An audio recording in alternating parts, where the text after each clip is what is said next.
Dhamma is not something that you can learn by words, neither by chanting the words of Dhamma, repeating discourses, gaining a lot of knowledge about the theory. Gaining knowledge and understanding can help, but knowing the words is of no use without seeing it and experiencing it directly. It's about reality, knowing reality and seeing reality as it is. Reality has no name. No language we can use truly represents it. Just take water. How many different words do we have for water, depending on how many languages that exist in the world? How many different words can we use to describe the same thing? Water, de l'eau in French, ob in Persian, watura in Sinali, ishka in Irish. Even just within the English language, when it's falling from the sky we call it rain, when it's in a glass on the table we call it water. But the real thing is the same. No matter what language we speak, if we are lacking water, if we are incredibly thirsty, when we arrive and we see it, we drink. That experience is the same for whoever is thirsty, whoever comes in contact with water. Coming in contact with it is the same. It doesn't depend on the words. There is no words needed to describe the experience of drinking. The reality of it doesn't need a name. So although it's quite common among those who study Dhamma to get sticky on words, or even to think of words as being something holy in themselves or having a kind of power in themselves, chanting words in Pali, thinking the Pali language is somehow more special than any other language. None of this is true. These are just sounds that we use to designate an object, to give somebody the idea of the water or the idea of this or that. But that's not the reality, and the aim is not to get to know the idea of it or to be able to explain in words the theory of it, but to practice the teaching, to see it by yourself. That is, to see the end of suffering by yourself. One who has gained knowledge in Dhamma, wisdom in Dhamma, he doesn't necessarily have words to describe his experience. What we experience and what we see in Dhamma, it's not an object that we can see through our eyes or that we can hear through our ears. It's immaterial. They call it nama Dhamma. So one can have this knowledge within himself without necessarily having the words to describe it.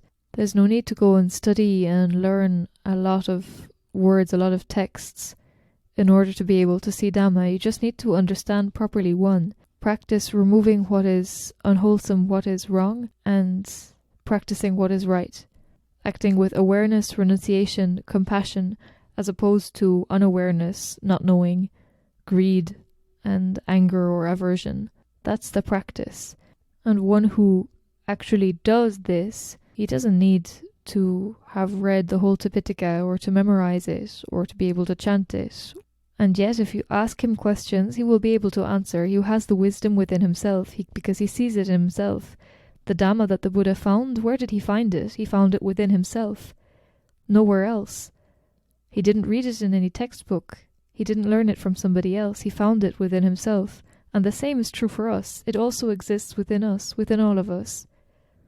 So if we practice correctly, we will have this truth, this wisdom within ourselves too. There is a story about a time when the Buddha was talking to a group of monks, and he told them, "Monks, you know there is a layman who has 8 extraordinary qualities, who lives nearby here. You should go and see him." And he directed them to this particular layman's house. So they went there the next day, and after being served with food and the usual greetings and formalities, then they asked this layman, "So the Buddha was telling us that you have these 8 extraordinary qualities. Please tell us about them." And in reply, the layman had to think about it, and he said, "Yes, it's true. I have this one quality, that I have served the Buddha and the monks for many years, and I have never lapsed in my generosity." He went on to list one after the other several of his qualities, which culminated in the fact that he was anagami. So he hadn't memorized this list of qualities. He didn't know before that they asked him that he had these qualities within himself, but at the same time the knowledge was within him, so he was able to reply to the question of the monks when they asked. So one who knows the reality doesn't need to memorize words, and memory is not wisdom. You can have millions of different words for water, but the reality of water remains the same. And the Dhamma is like that. the aim is to experience it, not to know about the theory of it. Just as being able to give a long discourse about water, its scientific properties, it's useless to somebody who is desperately thirsty, who just needs to drink water. In the same way, just being able to give a discourse, use words to talk about Dhamma, is useless when the aim is to experience it, to see it. So the thing to take away from this is not to automatically throw away all books and stop reading about Dhamma, stop listening to Dhamma, or stop talking about it. These things do have their place and they are valuable, but they are not enough in and of themselves. And for somebody whose aim is to see Dhamma, whose aim is to follow this teaching, then the aim should be to follow it, to develop real right view upon which the rest of the practice is based, not just to develop superficial theoretical understanding or memory.